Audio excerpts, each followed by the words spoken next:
So finally, I'm going to talk about that third category I mentioned. So these are more unusual harps. These are harps I don't have a lot of experience with, but it's worth being aware that they're out there. In some cases, they might require a slightly different technique or a completely different technique, but you might find that that is the harp that resonates with you and that that's the type of harp that you want.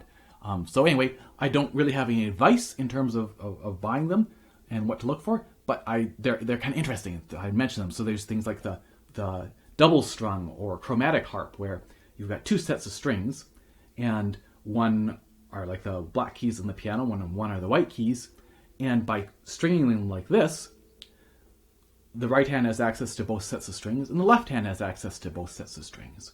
Or there's the triple harps, and I did an interview with Robin Ward, who plays and makes triple harps, and I got a chance to play on it briefly. Very confusing.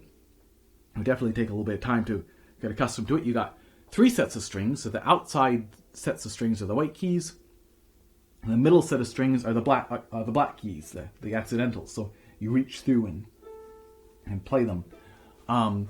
There are wire-strung harps, right? The sort of very traditional, medieval or early Renaissance harps, where all the strings are wire, so quite thin wires. You go up, and they're played with the fingernails, and quite a different technique. And you're often doing a lot of dampening because there's a lot of resonance. I believe. Again, I don't have much experience at all, and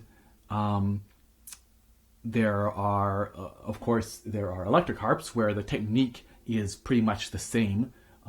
Often they're just acoustic harps with individual pickups on each string, but there's also some wire frame harps where there's not really, you couldn't play them without plugging them in, just like electric violins or stuff like that. So that's kind of cool, but as I said, the technique is kind of the same. So just some more unusual harps to be aware that they're out there. I don't have any advice to offer, but kind of cool.